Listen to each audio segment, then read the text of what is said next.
శివరాత్రి సందర్భంగా కోనసీమలోని శైవ క్షేత్రాలలో భక్తులతో కిటకిటలాడుతున్నాయి. తెల్లవారుజాము నుంచే గోదావరిలో భక్తులు పుణ్యస్నానాలను ఆచరించి శివాలయాలను దర్శించుకున్నారు. కోనసీమలోని ప్రసిద్ధ మూరమల్ల వీరేశ్వర స్వామి, ముక్తీశ్వరం క్షణముక్తీశ్వర స్వామి, కడలి కపోతేశ్వర స్వామి, పలివేల ఉమా కుప్పేశ్వర స్వామి ఆలయాలలో తెల్లవారుజాము నుంచే అభిషేక కార్యక్రమాలు భక్తులు పాల్గొన్నారు. ఆలయాలు శివనామస్మరణతో మార్మ్రోగుతున్నాయి. ఇక ఇదే అంశానికి సంబంధించి మరింత సమాచారం మా ప్రతినిధి విశ్వనాథ్ అందజేస్తారు. సందర్భంగా శైవ క్షేత్రాలు కోనసీమలో తెల్లవారు నుంచి భక్తులతో కిటకిటలాడుతున్నాయి.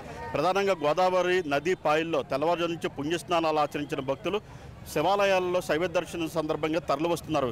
అనేక శివాలయాలు కోనసీమలో తీసుకుంటే ప్రసిద్ధ పుణ్యక్షేత్రాలు శైవ క్షేత్రాలైన మురమల్ల వీరేశ్వర స్వామి, పలివేర కొప్పేశ్వర స్వామి, కడలి కపోతేశ్వర స్వామి, ముక్తేశ్వరం శనముక్తేశ్వర స్వామితో పాటు అనేక ఆలయాలు భక్తులతో తెల్లవారు నుంచి అభిషేకాలతో కిటకిటలాడుతున్నాయి. ప్రస్తుతం మన అమలాపురంలోని సిద్ధేశ్వర స్వామి ఆలయం వద్ద ఉందని చూడొచ్చు. ఇప్పుడు కూడా భక్తులతో పెద్ద ఎత్తున కూడా తరలి వస్తున్న పరిస్థితి దర్శనం చేసుకుని.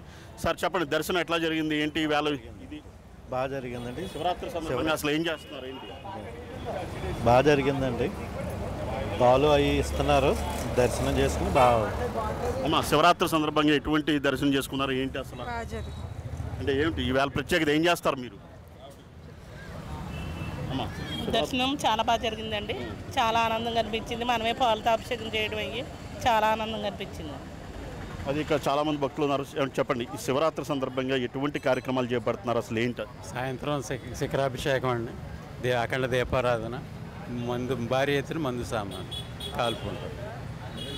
శివరాత్రి ప్రత్యేకంగా ఏంటి అసలు, ఏం చేస్తారు? ప్రత్యేకంగానండి, శివరాత్రికి ఆలయం లోపలికి శివరాత్రి రోజున పంపిస్తామండి, ఉత్తి రోజుల్లో పంపించామండి. నెక్స్ట్ ఏళ్ళ శిఖరాభిషేకం ఉంటుందండి. నెక్స్ట్ 12వ తారీఖు అన్న సమారాధన ఒక 5,000 మందికి ఉంటుందండి. అది అనేక మంది చిన్నపిల్లలతో. అమ్మ, శివరాత్రి సందర్భంగా మీరు ఎటువంటి పూజా కార్యక్రమాలు చేస్తారు? అది ఏదైతే ప్రధానంగా మనం ఇక్కడ భక్తులు చూడొచ్చు, తెల్లవారుజాము నుంచి ఆలయం కిటకిటలాడుతుంది. అంతేకాదు అనేక శివాలయాల్లో అనేక కార్యక్రమాలు తెల్లవారు నుంచి అభిషేకాలు కానీ పాలాభిషేకాలు, నదీ జలాల అభిషేకాలతో కార్యక్రమాలు చేపడుతున్నారు. అంతేకాదు అనేక చోట్ల ఆలయాల వద్ద ప్రసాద వితరణ, అన్న సమారాధనలు కూడా నిర్వహిస్తున్నారు. పూర్తి స్థాయిలో అంటే లింగోద్భకాల అభిషేకాలు కూడా ఆలయాలు సిద్ధమవుతున్నాయి. సాయంత్రం లింగోద్భకాల అభిషేకాలు చేయడంతో పాటు భారీ ఎత్తున మందుగుండి సామగ్రి కాల్చడం, అట్లాగే సాంస్కృతిక కార్యక్రమాలు కోనసీమ వ్యాప్తంగా చేపడుతున్న పరిస్థితి మనం చూస్తున్నాం. Vishwanath, Raj news, doctor BR Ambedkar, Konaseema జిల్లా.